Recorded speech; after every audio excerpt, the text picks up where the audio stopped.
Hello friends, कैसे हैं आप सब लोग। आई नो मैंने काफ़ी टाइम से कोई वीडियो नहीं बनाए, बट यू डोंट वरी, अब मैं आपके सारे वीडियो सारे डाउट्स बहुत अच्छे से क्लियर करूँगी।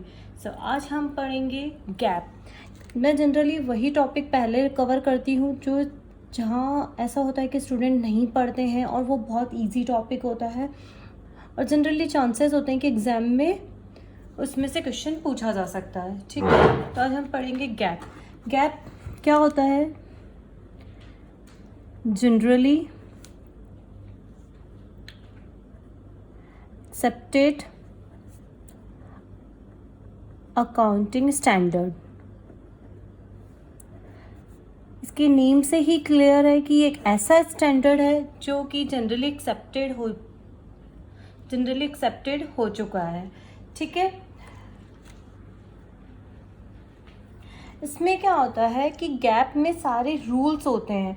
जब भी हम कोई फाइनेंशियल स्टेटमेंट बनाते हैं ना, तो फाइनेंशियल स्टेटमेंट प्रिपेयर करने के लिए जो भी रूल्स, मतलब हम कैसे प्रिपेयर कर रहे हैं, तो उसमें जो भी रूल्स फॉलो हो रहे हैं वो सारे इसके अंदर मेंशन होते हैं। ठीक है, उससे पहले हम एक पर इसका ना एक चीज़ समझते हैं हम। मैं आपको इसको एक चार्ट से एक्सप्लेन करती हूँ। The accounting profession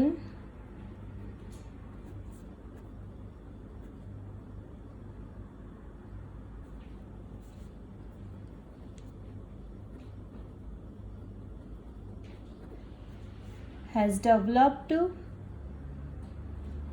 standard that are generally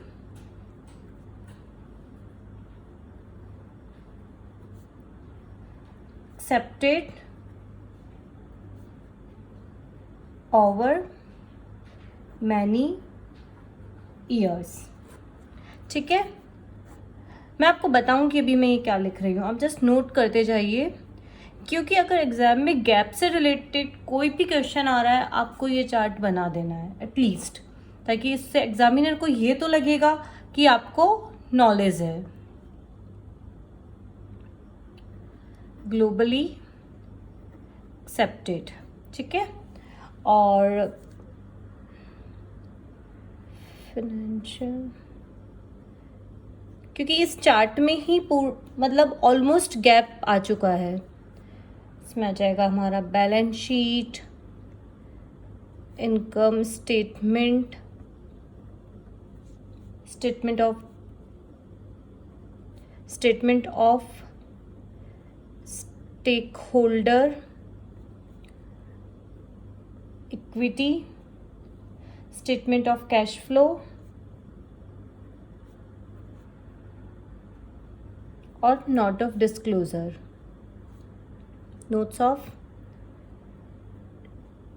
disclosure. ठीक है, और वेरियस यूजर्स नीड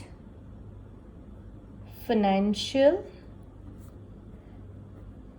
इंफॉर्मेशन। ठीक है, देखो अभी इसको मैं आपको एक्सप्लेन करती हूँ कि ये क्या है। देखो, accounting profession has developed standard. ये जो स्टैंडर्ड है ना गैप, वो किसने डेवलप किया? अकाउंटिंग प्रोफेशन ने, प्रोफेशनल्स जो थे उन्होंने डेवलप किया अकाउंटिंग प्रोफेशन के लिए। इसे हम गैप बोलते हैं और ये बहुत सालों से यूज़ कर रहे हैं हम। ठीक है ना, इसे ग्लोबली एक्सेप्ट किया जा चुका है, मतलब पूरा यूनिवर्स इसे एक्सेप्ट करता है, इसी के अकॉर्डिंग ही अपनी अकाउंटिंग फॉलो करता है। ठीक है, अभी गैप में क्या होता है? गैप के अंदर जो हम ये चीज़ें बना रहे हैं ना, हम बैलेंस शीट बनाते हैं, हम इनकम स्टेटमेंट बनाते हैं, स्टेक होल्डर इक्विटी का स्टेटमेंट बनाते हैं, कैश फ्लो स्टेटमेंट बनाते हैं, हम जो डिस्क्लोजर लिखते हैं, ये सारी चीज़ें कैसे बन रही है, कैसे क्या चीज़ फॉलो होनी है, वो चीज़ गैप के अंदर होती है। ठीक है ना, और ये अब अच्छा, ये क्यों बनता है, ये तो हम सबको ही पता है, क्योंकि बहुत सारे यूज़र्स होते हैं जिनको इन इन्फॉर्मेशन की ज़रूरत होती है कि भाई क्यों ज़रूरत होती है, नेचुरल है कि हमें उस कंपनी में इन्वेस्ट करना है या नहीं है। उसका बैलेंस शीट या फाइनेंशियल स्टेटमेंट देख के वो बता देंगे कि नहीं, हमें इसमें ये प्रॉफिट मेकिंग है या नहीं है, हमें इसमें इन्वेस्ट करना है या नहीं करना है। ठीक है, तो ये गैप है मेनली। अगर आपको ये समझ आ गया तो आपको समझ आ जाएगा कि क्या है। ठीक है ना। एक हम इसको ये भी बोल सकते हैं कि जैसे गैप है ना, एक ऐसा सेट होता है जो कि मतलब इन्फॉर्मेशन प्रोवाइड करता है। कैसे प्रोवाइड करता है, जैसे नेचुरल देखो आपको दिख रहा है कि इसमें ये सारी जो चीज़ें हैं इनसे हमें इन्फॉर्मेशन मिलती है उस कंपनी के बारे में। तो हम ये बोल सकते हैं कि गैप जो होता है ना, वो इन्फॉर्मेशन प्रोवाइड करता है जो कि इन्वेस्टर्स के लिए, लैंडर्स के लिए बहुत यूज़फुल होता है। जिससे उन्हें ये पता चल जाता है कि कैपिटल को कैसे एलोकेट करना है। ठीक है ना। इसकी हेल्प से क्या होता है, एंड यूजर्स जो होते हैं लाइक बैंक, इन्वेस्टर्स, लैंडर्स, जो कि मतलब third party financial statement use करते हैं, उनके बिजनेस को डिसीजन लेने के लिए बहुत इजी हो जाता है।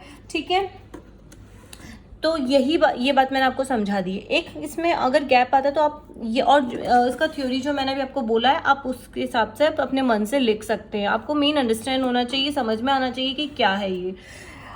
अभी मैं आपको एक और डायग्राम बनाती हूँ। गैप जो होता है ना, ये जनरली एक्सेप्टेड है, यूनिवर्सली प्रैक्टिस्ड है। These standard indicate how to report economic event। ये आपको बना देना है। गैप जो है जनरली एक्सेप्टेड है, यूनिवर्सली प्रैक्टिस्ड है, this is standard indicate how to report economic event. ठीक है। अच्छा, अब आपके दिमाग में ये आएगा कि ये जो मतलब गैप है ना, ये इसको बनाया है, ठीक है, बट इसको बनाने के लिए किसने बनाया, हु सेट गैप, किसने सेट किया है गैप, ये सबके दिमाग में आएगा कि कौन बनाता है ये। इसको भी किसी ने तो बनाया होगा ना। तो इसको बनाने के लिए क्या है कि कुछ बॉडीज थी, उन बॉडीज ने, जनरली ये पूछा नहीं जाएगा एग्जाम में, बट मैं जस्ट इन्फॉर्मेशन दे रही हूँ कि उनको कुछ बॉडीज हैं, उन्होंने बनाया है। ठीक है, अभी उन बॉडीज के क्या नाम है, एक बॉडी है FASB, financial accounting standard board. ठीक है ना। ये फाइनेंशियल अकाउंटिंग स्टैंडर्ड बोर्ड क्या है, ये एक प्राइवेट ऑर्गेनाइजेशन है, और इसमें क्या होता है कि ये एक तरह से एडमिनिस्ट्रेटर है गैप का। ये एडमिनिस्ट्रेटिव पार्ट मतलब देखता है, एडमिनिस्ट्रेटर है गैप का। ठीक है, तो फाइनेंशियल अकाउंटिंग स्टैंडर्ड बोर्ड हो गया। एक होता है SEC, security and exchange commission, ये गवर्नमेंट ऑर्गेनाइजेशन है, सिक्योरिटी एंड एक्सचेंज कमीशन। और एक है IASB, international accounting standard board, ये भी एक प्राइवेट ऑर्गेनाइजेशन है जो कि अकाउंटिंग स्टैंडर्ड सेट करती है। ठीक है, इनके नाम याद नहीं रहते हैं, कोई बात नहीं, ये कोई एग्जाम में ये आने वाला नहीं है, जस्ट फॉर नॉलेज मैंने आपको ये बताया है। अच्छा, अभी जो गैप है ना, ये मोर देन 115 कंट्रीज यूज कर रही है इंटरनेशनली। जैसे अच्छा, मैं आपको एक चीज़ और बताती हूँ। आपने एक नाम और सुना होगा, IFRS। ठीक है, international financial reporting system, IFRS। और गैप, आपके कभी दिमाग में ये नहीं आया कि IFRS और गैप में क्या डिफरेंस है? मैं बताती हूँ। IFRS और गैप ना बिल्कुल सेम है, बिल्कुल सेम है, बट गैप जो है ना, ये होता है US यूज करता है इसको। ठीक है, और बाकी around the world IFRS use होता है, except US, other than US, around the world ये यूज होता है IFRS। ठीक है, तो ये वाली चीज पे आपको पता चल गई है। अच्छा, समटाइम्स क्या होगा, एग्जाम में प्रिंसिपल्स आ सकते हैं, इसके पूछा जा सकता है कि गैप के प्रिंसिपल क्या है। अगर जैसा आपके पास आ जाता है गैप के प्रिंसिपल क्या है, सिंपली पहले ये बता देना कि गैप होता क्या है, ये बता देना। यही मैंने आपको बता दिया है कि ये और ये क्या है, उसके बाद में आपको उसके प्रिंसिपल बताने। ठीक है, देखो अभी फर्स्ट प्रिंसिपल क्या है, principle of gap. First principle है इसका रिकॉग्निशन। रिकॉग्निशन में क्या होता है? रिकॉग्निशन जो होता है ना, ये डील करता है उन आइटम्स के साथ में जो कि रिकॉग्नाइज होनी चाहिए फाइनेंशियल स्टेटमेंट में। ठीक है, ये हो गया हमारा रिकॉग्नाइज। मैं एक बार फिर से बोलती हूँ, ये जो है ना, ये प्रिंसिपल उन आइटम्स के साथ डील करता है जो कि रिकॉग्नाइज होनी चाहिए किसमें? फाइनेंशियल स्टेटमेंट में। फाइनेंशियल स्टेटमेंट में क्या होता है? Financial statement is example the set, liabilities, revenue, expenses. ठीक है, सेकंड है हमारा मेजरमेंट। मेजरमेंट में क्या होता है? मेजरमेंट में ये होता है कि ये चीज डिटरमाइन करता है कि amount should be reported for each element include financial statement. ठीक है, जो अमाउंट है हमारी वो हर मतलब सारे एलिमेंट्स में इंक्लूडिंग फाइनेंशियल स्टेटमेंट में रिपोर्ट होनी चाहिए करेक्टली। थर्ड है प्रेजेंटेशन।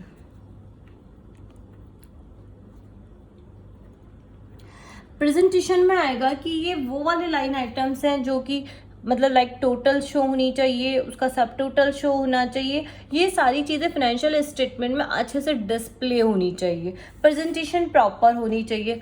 फोर्थ है हमारा डिस्क्लोजर। ये 4 प्रिंसिपल है और ये एग्जाम में कभी कभी पूछ सकते हैं, तो उसके लिए सिंपल है रिकॉग्निशन, मेजरमेंट, प्रेजेंटेशन और डिस्क्लोजर कि जो इंपॉर्टेंट इन्फॉर्मेशन है वो सारी की सारी नोट्स ऑफ अकाउंट्स में डिस्क्लोज होनी चाहिए। हर चीज़ का डिस्क्लोजर होना चाहिए जो कि उससे मटेरियल है। ठीक है, तो ये हमारा हो गया प्रिंसिपल ऑफ द गैप। अब इसके बाद में हमारा नेक्स्ट टॉपिक है, हम लेंगे कि जैसे समटाइम्स क्या होता है कि ये जो है ना गैप, इसमें क्या है कि कुछ कॉन्सेप्ट्स हैं। ठीक है, इसका या तो हम इसको इसके कैरेक्टरिस्टिक्स भी बोल सकते हैं, अदरवाइज इसके कॉन्सेप्ट्स भी बोल सकते हैं। ठीक है, तो मैं यहाँ पे नोट करती हूँ कैरेक्टरिस्टिक्स ऑफ गैप। क्या कैरेक्टरिस्टिक्स है इसकी? ठीक है, फर्स्ट है कि गैप जब प्रिपेयर करते हैं ना, तो उसके लिए ना बिजनेस एंटिटी कॉन्सेप्ट को ध्यान रखा जाता है। फर्स्ट कॉन्सेप्ट जो होता है बिजनेस एंटिटी कॉन्सेप्ट को ध्यान रखा जाता है। क्या होता है ये बिजनेस एंटिटी कॉन्सेप्ट? आपको पता है एंटिटी क्या चीज़ होती है? एंटिटी का मतलब होता है पहचान, किसी भी चीज़ की पहचान बताना। ठीक है, अच्छा अभी एक बात बताती हूँ, एक तरफ होता है बिजनेस और एक तरफ होता है ऑनर्स। जो ऑनर्स है इनकी लिटरली एक पहचान है, ये इंडिविजुअल है, ये होते हैं लाइक मिस्टर, मिसेस और मिस वॉटएवर। ठीक है, और बिजनेस जो होता है ना उसका सिर्फ मैसर्स लगता है उसके आगे, है ना। तो क्या होता है कि जैसे अब ऑनर्स जो होते हैं ना वो बिजनेस को पैसा देते हैं, ऑनर्स होते हैं वो बिजनेस को पैसा देते हैं, मतलब उसमें कैपिटल लगाते हैं, तो बाद में इस बिजनेस की लायबिलिटी हो जाती है वो पैसा।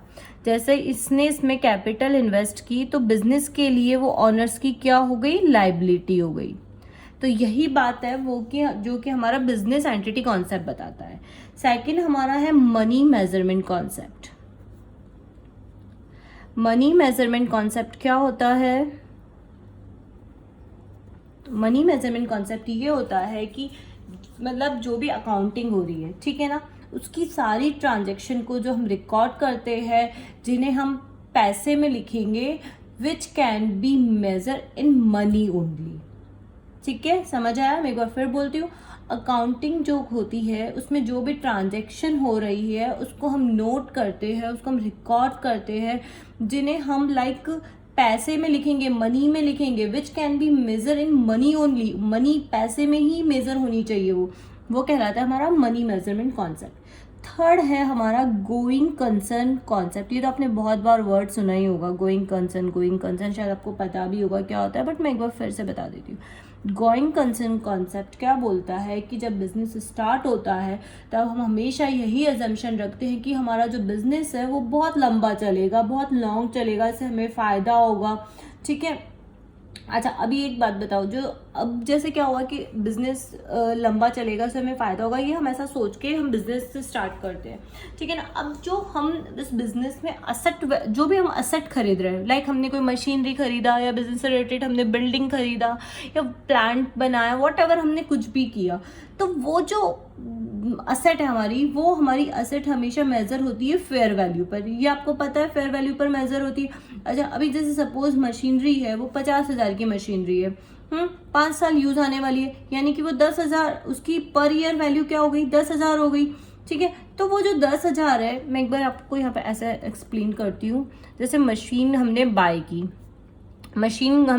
50,000 में, हमने ये सोचा है कि भाई ये 5 ईयर यूज आएगी ये मशीन, तो हम पर ईयर इसको 10,000, इसका हम इसकी वैल्यू मान ले पर ईयर 10,000। तो ये जो पर ईयर होगा ना, ये 10,000, ये हम एक्सपेंसेस में रिकॉर्ड करेंगे, और बाकी जो बचा बैलेंस 40,000 रुपीज हमारा असेट में चला जाएगा, ठीक है।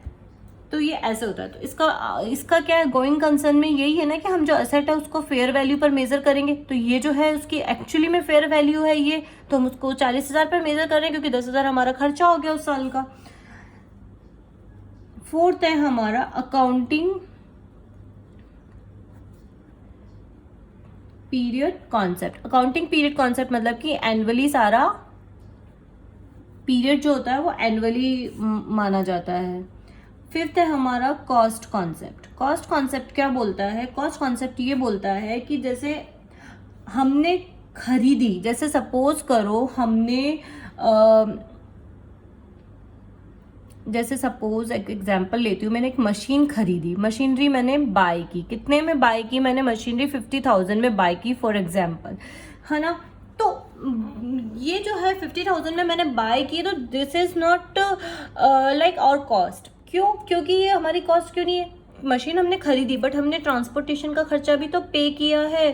सपोज मैंने ट्रांसपोर्टेशन का 5,000 पे किया, मैंने मशीन का इंश्योरेंस कराया, मैंने 5,000 में इसका इंश्योरेंस कराया, मैंने क्या बोलते हैं इंस्टॉलेशन के लिए पैसे दिए, इंस्टॉलेशन के लिए भी सपोज मैंने 5,000 ही दिए, तो टोटल जो होगा वो हमारी कॉस्ट होगी। तो भाई टोटल 65,000 रुपीज उस मशीन की कॉस्ट होगी, ठीक है। सिक्स्थ है हमारा ड्यूअल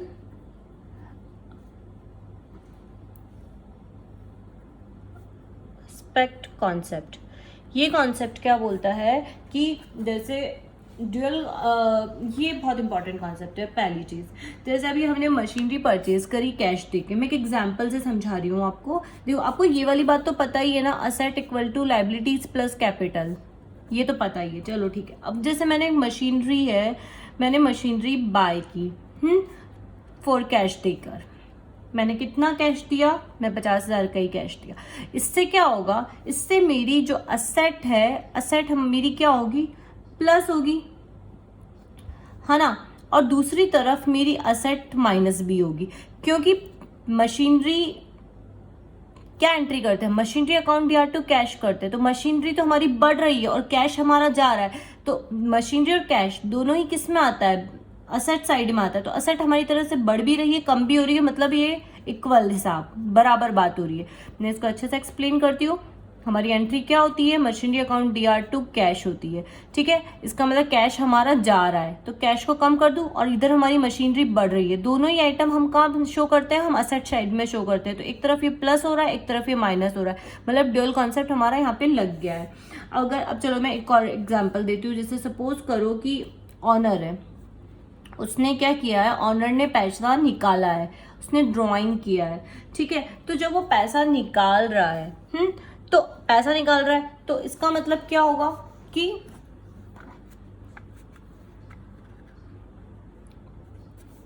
कैपिटल है, कैपिटल कम हो जाएगी, नेचुरल सी बात है, कैपिटल कम होगी क्योंकि उसने पैसा निकाला है। और सेकंड जो कैश है, कैश भी कम होगा। तो ड्यूअल कॉन्सेप्ट हो गया, इधर भी काम हो रहा है, इधर भी काम हो रहा है। असेट कैपिटल लायबिलिटी साइड में आता है, लायबिलिटी कम हो रही है, इधर की साइड में असेट भी, इधर असेट भी कम हो रही है। मतलब या तो असेट भी कम हो, लायबिलिटी कम हो, या असेट बढ़े, लायबिलिटी भी बढ़े, या फिर असेट में ही प्लस माइनस हो जाता है कि नील इम्पैक्ट, या फिर लायबिलिटी में ही प्लस माइनस हो जाता है कि नील इम्पैक्ट हो जाता है। मतलब ये ड्यूअल एस्पेक्ट कॉन्सेप्ट है ये, ठीक है। नेक्स्ट है हमारा revenue recognition. Revenue recognition. Revenue recognition क्या बोलता है, ये एक तरह से रियलाइजेशन होता है, क्या एक्चुअली में जो गुड्स होते हैं और जो सर्विस डिलीवर करते हैं ना उनके लिए, जैसे कि मैं कैसे एक्सप्लेन करती हूँ आप, जैसे एक सेकेंड, रेवेन्यू को हम कब रिकॉग्नाइज करते हैं, जैसे सपोज करो एक एग्जांपल देती हूँ कि 1 जनवरी को हमने गुड सेल किया, सॉरी 31 मार्च को मुझे उसका पेमेंट रिसीव हुआ। क्या मुझे बताओगे कि मैं कौन सी डेट को रेवेन्यू रिकॉग्नाइज करूंगी, कौन सी डेट को मैं रेवेन्यू रिकॉग्नाइज करूंगी? डेट क्या रहेगी, 1 जनवरी और 31 मार्च। हमेशा इसकी डेट रहेगी 1 जनवरी। जब भी गुड सेल हुआ है तभी ही हमारा रेवेन्यू रिकॉग्नाइज हो जाएगा। ठीक है, एक और एग्जांपल देती हूँ मैं। मेरे को एडवांस जो है ना वो रिसीव हुआ है फेब में, ठीक है, एडवांस मुझे मिल गया फरवरी में, बट मेरा जो गुड्स है वो डिलीवर कब होगा, वो होगा मई में। तो आप मुझे बताएंगे कि इस डेट को मतलब फरवरी को मैं रेवेन्यू रिकॉग्नाइज करूंगी या फिर मैं मई में करूंगी? मैं मई में करूंगी, क्योंकि मैंने यहाँ पर यही बताया आपको कि हमेशा गुड्स के ऊपर एक्चुअली में जब भी गुड्स और सर्विस डिलीवर होती है तभी हमारा रेवेन्यू रिकॉग्नाइज होता है। तो मैं यहाँ पर इस तरह से यहाँ लिख देती हूँ, जब भी हमारा गुड्स और सर्विसेज डिलीवर होती है उसी दिन हमारा रेवेन्यू रिकॉग्नाइज होता है। ठीक है, नेक्स्ट है हमारा matching principal. Matching principal concept क्या बोलता है? मैचिंग प्रिंसिपल कॉन्सेप्ट ये बोलता है, जैसे सपोज करो कि कोई बिजनेस है, जैसे क्या बोलते हैं, फटाकों का बिजनेस है। अभी तो हमारा सिर्फ 2-3 महीना ही चलता है वो बिजनेस। अब उस बिजनेस से ना मुझे 24 करोड़ का, जैसे सपोज करो रेवेन्यू आया मेरे को 24 करोड़ का, ठीक है, और मैंने उससे रिलेटेड मेरे खर्चे भी हो गए, क्योंकि मैंने जैसे उसमें लेबर रखा होगा, ट्रांसपोर्टेशन का बहुत सारे एक्सपेंसेस होंगे, तो वो सपोज करो वो एक्सपेंसेस हुए मेरे 5 करोड़ के। अच्छा, अभी एक और बात बताती हूँ मैं, इसमें क्या हुआ, मैं यहाँ पे आपको एक ये ठीक है। अच्छा, अब एक चीज़ और क्या बताती हूँ, जैसे मेरा 12th मंथ में ना मैंने कितना एक्सपेंस किया, 12th मंथ में मैंने सपोज करो 17 करोड़ किया एक्सपेंस। ये वाला जो खर्चा है ना, ये रेवेन्यू, और ये वाला जो एक्सपेंसेस है ना, ये मैं आपको 3 से 4 महीने का बता रही हूँ जब मेरा बिजनेस चला था। उसका बाकी पूरे साल तो मेरा बिजनेस चला नहीं, लेकिन खर्चे तो होंगे ना मेरे पूरे साल के, ऐसा तो नहीं कि वो खर्चे नहीं होंगे। तो सपोज मेरे पूरे साल के 17 करोड़ का एक्सपेंसेस हुआ, तो मुझे प्रॉफिट और लॉस बता सकते हो कितना आएगा? इसका प्रॉफिट और लॉस जो आएगा ना वो 24 माइनस 17 होगा, क्योंकि ये 24 मेरा पूरे साल, वैसे मुझे रेवेन्यू पूरे 3-4 महीने में ही हुआ है, लेकिन ये है पूरे 12 महीने का, और ये जो एक्सपेंसेस है 3-4 महीने के, इसमें ये 12 महीने के टोटल 17 करोड़ में ये जो है 5 करोड़ इंक्लूडेड है। तो मैं 24 माइनस 17 करके मैं अपना प्रॉफिट एंड लॉस निकाल लूंगी। ठीक है, नेक्स्ट क्वेश्चन, नेक्स्ट है मेरा कंजर्वेटिज्म। ये क्या होता है? कंजर्वेटिज्म का मतलब, जैसे ये प्रूडेंस होता है, प्रूडेंस का मतलब लाइक समझदार, ठीक है, anticipate on the future losses and ignore future profit. इसमें हमें एंटिसिपेट करना होगा जो फ्यूचर में लॉसेस होंगे उनको, बट हमें जो प्रॉफिट हो रहा है उसको इग्नोर करना होगा। ये कंजर्वेटिज्म कहलाता है हमें, कि अगर जैसे क्या है कि कोई लॉस होने वाला तो हमें उसका ध्यान रखना पड़ेगा ना यार, कि हमें इस चीज़ से लॉस हो रहा है, बट प्रॉफिट हो रहा है तो उसका तो ठीक है यार, वो तो होगा ही, उसका कौन ध्यान रखता है। लाइक इसको मैं ना अम्ब्रेला कॉन्सेप्ट भी कहती हूँ। जैसे अम्ब्रेला कॉन्सेप्ट क्यों बोलती हूँ मैं इसको, क्योंकि जैसे हम बाहर जा रहे हैं, अगर हमें लग रहा है कि भाई बारिश ना हो सकती है, तो हम क्या करेंगे, हम हमेशा अम्ब्रेला हमारे साथ में रखेंगे। ठीक है, मतलब हमें पता है कि बाहर लॉस होने वाला है, तो हमने पहले से ही उसके लिए सेफ्टी बना के रख लिया है कि हमने अम्ब्रेला रख लिया। अगर बारिश होती है तो हमें अम्ब्रेला यूज हो जाएगा, लेकिन बारिश नहीं होती है तो ठीक है ना, कोई हमें नुकसान तो नहीं हुआ है ना। तो इसके लिए हम क्या करते हैं, प्रोविजंस बनाते हैं। आपने सुना ही होगा प्रोविजन, तो प्रोविजन इसीलिए ही बनते हैं प्रोविजन। जैसे प्रोविजन बनता है, provision for debts, provision for depreciation, provision for tax, ये सारे प्रोविजन बनते हैं। एक होता है इसके बाद में नेक्स्ट मटेरियलिटी। कॉन्सेप्ट, मतलब आपने देखा इसमें पूरी अकाउंटिंग, जो अगर लिटरली अभी ट्रेनिंग कर रहे होंगे ना वो लोग अभी समझ जाएंगे कि जैसे प्रोविजंस बन रहे हैं, क्योंकि वो गैप के अंदर लिखा हुआ है, गैप के अंदर बताया गया है कि हमें जो प्रोविजंस बनाने हैं वो क्यों बनाने हैं, इसलिए हम बनाते हैं वो प्रोविजन, मतलब सारी जो चीज़ें हैं पूरी अकाउंटिंग इसके अंदर गैप के अंदर लिखी हुई है। मटेरियलिटी कॉन्सेप्ट मतलब कि रिलेवेंट होना चाहिए, ऐसा हमें अनरिलेवेंट कुछ भी चीज़ नहीं लिखनी है, उसमें जो भी चीज़ें रिलेवेंट है वो सारी चीज़ें हमें उसमें मेंशन करनी चाहिए। और लास्ट कॉन्सेप्ट हमारा जो है वो बताता है basis of accounting. Basis of accounting मतलब basis of accounting, basis of accounting ये बताता है कि अकाउंटिंग या तो कैश बेसिस पे होगी या फिर अक्रूअल बेसिस पे होगी। बस यही हमारा क्या बोलते हैं गैप कॉन्सेप्ट है। तो ये हमारा जो फाइनेंशियल रिपोर्टिंग का जो फर्स्ट चैप्टर है उसके अंदर स्टार्टिंग में गैप दिया हुआ है, ये मैंने कंप्लीट गैप कवर कर लिया है। आप उसमें आप अगर इतना भी कर लेंगे तो दैट मीन्स कि आपका कंप्लीट गैप कवर हो चुका है। ठीक है फ्रेंड्स, थैंक यू।